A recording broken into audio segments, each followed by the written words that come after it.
안녕하십니까. 해피700 평창 군정방송입니다. 민족의 명절 추석이 한 달도 채 남지 않았는데요. 국립농산물 품질관리원 평창사무소에서 다음 달 17일까지 평창 지역에서 거래되는 제수용과 선물용 농산물에 대한 안전성과 원산지 표시 특별 단속을 실시한다고 합니다. 다가오는 추석 믿고 먹을 수 있는 우리 농산물을 전통시장과 대형마트에서 만나보실 수 있을 것 같습니다. 전통시장에 정겨움이 있는 곳 평창군에서 전해드리는 해피700 평창군정방송 시작하겠습니다. Touch the sky. 평창. 지난 21일 평창군청 내 휴게실 해피존에서 평창군 소통과 공감의 장인 8월 모닝타임이 열렸습니다. 이번 모닝타임에서는 기획감사실과 자치행정과 재무과 3개 부서 12명의 직원이 참여해 지원부서의 복지와 근무 환경 개선 등 제한된 주제 없이 자유로운 대화를 나눴습니다. 매월 다른 주제로 진행되는 모닝타임은 각종 현안에 대한 소통과 공감의 장을 마련해 직원들의 큰 인기를 얻고 있습니다.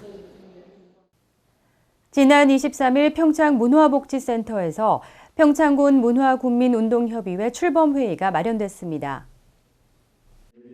이번 출범회의에서는 협의회 임원진 구성과 정관 승인 등의 안건을 처리했습니다. 총 26명의 회원으로 구성된 협의회는 평창군 26개 기관 사회단체에서 활동하는 임원과 단체장을 중심으로 구성됐으며 군민의식, 손님맞이, 군민통합 3개의 분과로 나뉘어 활동하게 됩니다. 앞으로 평창군 문화군민운동협의회는 강원도 문화도민운동과 연계해 사업을 추진하고 문화군민 홍보 캠페인을 펼치는 등 생활 속 문화군민의식 실천을 위한 다양한 활동을 추진해 나갈 계획입니다. 평창군 봉평면에 해오름 노인요양원이 개원했습니다. 해오름 노인요양원 개원식이 지난 21일 해오름 노인요양원 앞마당에서 평창군 기관사회단체장 등 각계 인사들이 참석한 가운데 열렸습니다. 노인 전문 요양병원인 해민요양병원 부설로 설치된 해오름 노인요양원은 연면적 2,000여 제곱미터, 3층 규모의 건물로 입원실을 비롯해 물리치료실과 프로그램실 등을 갖췄습니다. 또한 노인성 질환으로 운동량이 부족한 입소자들을 위해 내부 산책 코스와 외부 휴식용 데크도 설치됐습니다. 평창 지역 청소년들의 올바른 인성과 건전한 가치관을 함양하기 위한 해피700 평창 아카데미 교육이 지난 23일 평창고등학교에서 열렸습니다. 이번 교육에는 홍강수 DISC 원장이 강사로 나서 행복하게 인간관계하기라는 주제로 강연을 펼쳤습니다. 인간관계 유형 분석 전문가인 홍강수 원장은 자신과 상대방의 행동 유형을 이해하고 이를 토대로 타인과의 인간관계를 향상시키는 전략에 대해 강의했습니다. 특히 이번 강의는 진로와 인생 설계 문제로 스트레스와 불안을 겪는 청소년들에게 큰 도움이 됐습니다. 일본 니카타 현 시오자와 중학교 학생들이 평창을 방문했습니다. 지난 20일 평창을 방문한 시오자와 중학교 교류단은 3박 4일을 일정으로 자매학교인 도암중학교를 찾고 평창군의 주요 문화관광시설과 동계올림픽 주 경기장을 둘러봤습니다. 시오자와 중학교와 도암중학교는 지난 1987년 자매결연을 체결한 뒤 매년 양국 간 문화와 교육을 주제로 상호 교류 활동을 활발하게 벌이고 있습니다. 평창군에는 여러 분야의 예술단체들이 활발히 활동하고 있는데요. 다양한 문화예술단체를 체계적으로 운영하기 위한 단체가 만들어졌습니다. 지난 22일 있었던 평창문화예술재단 창립 기념행사 현장에 강민재 리포터가 다녀왔습니다. 평창문화예술회관에 아름다운 오케스트라 선율이 울려 퍼집니다. 방림 지역 유치원과 초등학교, 중학교 학생들로 구성된 개촌 별빛 오케스트라가 평창문화예술재단의 창립을 축하하기 위해 축하 공연을 펼친 것입니다. 현재 우리 관내의 그 예술인 단체들이 상당히 많습니다. 국면별로 음악 뭐 동호회라든가 그다음에 뭐 그 기타 동호회, 색소폰 동호회, 그다음에 이제 각 읍면의 민속 농악 이런 이제 예술인 단체들이 많은데 그 동안에 이거를 통합하고 앞에서 리드해 이끌어갈 그런 구심체적 역할을 할 수 있는 단체들이 없었어요. 그래서 이걸 통합할 수 있는 그런 구심체적 역할을 할 수 있는 단체가 필요하다. 이래서 이제 문화예술 평창 문화예술재단을 설립하게 됐는데. 평창문화예술재단은 지난해부터 수차례의 발기인 회의를 통해 재단 정관을 마련하고 강원도에서 재단법인 인허가를 받았습니다. 이를 바탕으로 올해 4월 재단 관련 조례를 제정하고 본격적으로 운영에 들어갔습니다.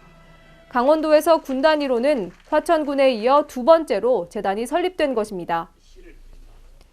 2018년도 동계올림픽 개최지로 결정이 된 이후에 사실 올림픽 이 개최된 이후에 이쪽에 많은 시설이나 유산들이 남을 텐데 제대로 활용되지 않았을 때 또 이 지역 사회로 해서 활용되지 않았을 경우에 오히려 그것이 사회적인 부담으로 작용될 수 있다. 그래서 이런 부분을 잘 활용해서 이 지역의 경제나 어떤 생활, 문화에 도움이 되기 위해서 문화재단을 설립하게 되었습니다.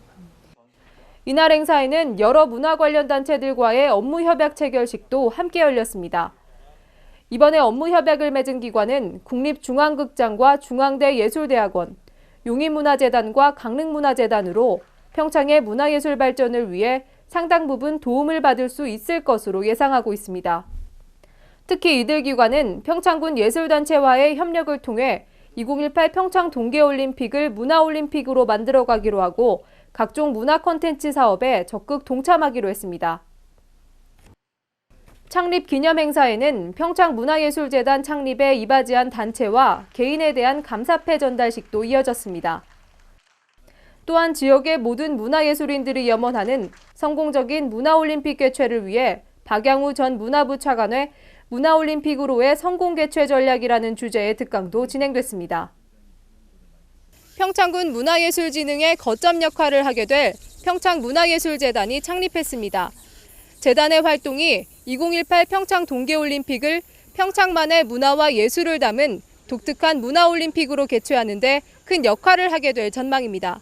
햇빛700 강민지입니다.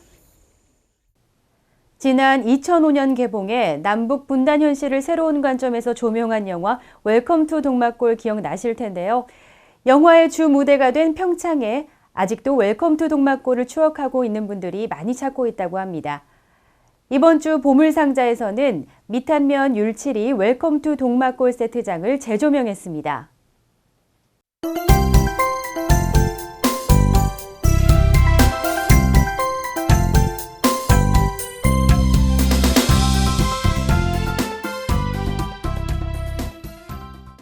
(1950년) 한국전쟁이 한창이던 그때 한반도 전역에는 전쟁의 포화가 끊이지 않았지만 유일하게 전쟁 사실조차 몰랐던 곳이 있었다고 하는데요. 바로 미탄면 율치리의 동막골입니다. 물론 영화 속의 설정이기는 하지만 동막골 세트장이 위치한 미탄면 율치리는 실제로도 산속 깊은 곳에 위치해 고요했는데요. 영화가 개봉한 지 어느덧 8년 가까이 되고 있지만 세트장은 여전히 처음 모습 그대로를 유지하고 있었습니다. 영화 속에서 태백산맥 줄기를 타고 한백산 절벽들 속에 자리 잡은 고요한 마을 동막골에 미 전투기 한 대가 추락했는데요. 그 전투기도 추락 모습 그대로 전시되고 있었습니다. 또한 그 전투기에 탑승해 있던 연합군 병사 스미스가 거주했던 집도 남아 있었는데요. 이방인이 낯설기만 했던 시골 마을이지만 푸근한 인심과 특유의 순박함으로 그를 품어주었다고 합니다. 낯선 언어를 사용하던 스미스의 말을 유일하게 알아들을 수 있었던 분이 동막골에 있었는데요. 바로 마을에서 가장 똑똑한 김 선생님입니다.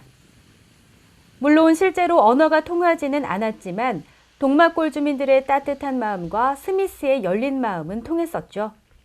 말은 통하지 않아도 진심이 통했던 그 시절의 순수함이 남아있는 곳이었습니다. 발길을 옮겨 향한 곳은 세트장의 가장 중심에 있는 촌장님 댁입니다. 영화 웰컴 투 동막골에서는 한국전쟁에서 서로 총구를 맞대고 싸웠던 인민군과 국군, 그리고 연합군까지 한마음으로 뭉치게 되는데요. 이러한 대화합이 가능하게 했던 것이 바로 촌장님 덕분이었다고 합니다. 촌장님 댁 양옆으로는 인민군과 국군의 집이 서로 마주보고 있었습니다. 서로 마주보고 칼날을 겨눴던 두 주인공은 전쟁으로 상처받은 영혼을 감싸는 동막골의 놀라운 치유력으로 결국 서로 동화되게 되었었죠. 그런데 마주보고 선 두 집은 조금 다르게 생겼습니다. 이 두 집은 1900년대에 강원도를 대표하던 전통가옥 양식을 보여주고 있었는데요. 먼저 국군인 표현철 일행이 묵었던 집은 굴피집입니다. 굴피집은 굴참나무와 상수리나무 등의 두꺼운 나무 껍질을 벗겨 만든 집으로 20년 이상 자란 나무를 사용할 경우 길게는 1000년 동안 유지된다고 전해지는데요. 너와 집의 주재료인 적송을 구하기 어려운 산간지방에서 주로 지어졌던 가옥 형태라고 합니다. 다른 한편에 인민군 리수아가 머물었던 집은 너와 집인데요. 200년 이상 자란 소나무를 길게 쪼개 작은 널빤지를 만들어 지붕을 만들었다고 합니다. 영화가 개봉된 지 꽤 오랜 세월이 흘렀지만 아직도 이곳을 찾는 분들이 많이 있었는데요. 여기 어떻게 알고 오셨어요?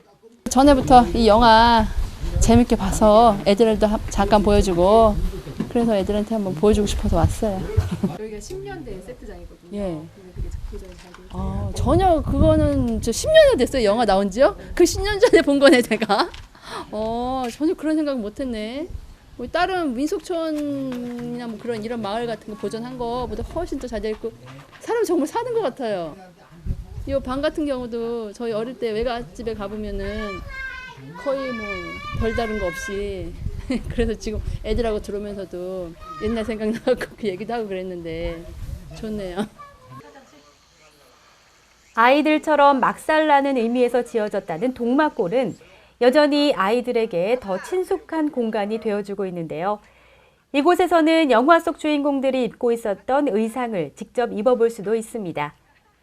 의상에 따라 인민군도 되고 국군도 되어보기도 하지만 아이들은 이 옷이 어떤 의미인지 전혀 모르는 듯 천진난만한 모습입니다.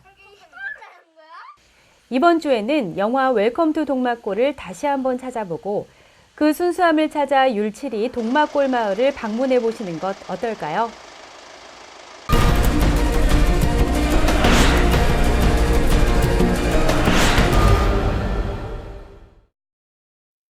평창군이 지난 7월 11일부터 5일간의 폭우로 큰 피해를 입은 방림면 소하천인 대미천의 개선 복구를 위해 61억여 원을 확보했습니다. 이에 따라 평창군은 현재 실시 설계를 발주 중에 있으며 실시 설계가 완료되는 대로 편입 토지 보상을 실시하고 내년 상반기 장마철 이전에 공사를 완료할 계획입니다. 지난 3월부터 재정 적자로 무단 휴업에 들어간 평창 대화 여객 자동차 터미널이 오는 9월부터 정상화됩니다.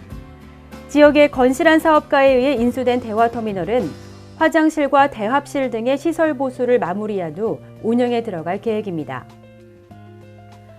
평창군이 2018 평창 동계올림픽의 주요 경기장으로 연결되는 도로변에 5개 광고물 전수조사를 실시했습니다. 지난 23일까지 이어진 이번 조사 결과는 강원도에서 추진하는 평창 동계올림픽 대비 도로 환경 정비 계획에 포함되어 올림픽 개최 이전까지 체계적으로 통합 관리될 예정입니다. 평창 보건의료원 응급실 입구에 보건의료원과 장례식장을 찾는 이용객의 편의를 위해 NH농협은행 현금 지급기가 설치됐습니다. 이번 현금 지급기 설치로 장례식장을 찾는 조문객뿐만 아니라 종부리 전체 주민들이 편리하게 금융 업무를 해결할 수 있게 됐습니다. 오는 9월 6일부터 17일간 메밀의 고장 봉평에서 평창 효성문화제가 열립니다. 지금 봉평에서는 더 풍성한 축제를 만들기 위해 막바지 준비에 한창이라고 하는데요. 올 가을 메밀꽃 흐드러지게 핀 봉평에서 소설 속 낭만을 느껴보시길 바랍니다. 햇빛700 평창군정방송 이번 주는 여기까지입니다. 시청해주신 여러분 고맙습니다.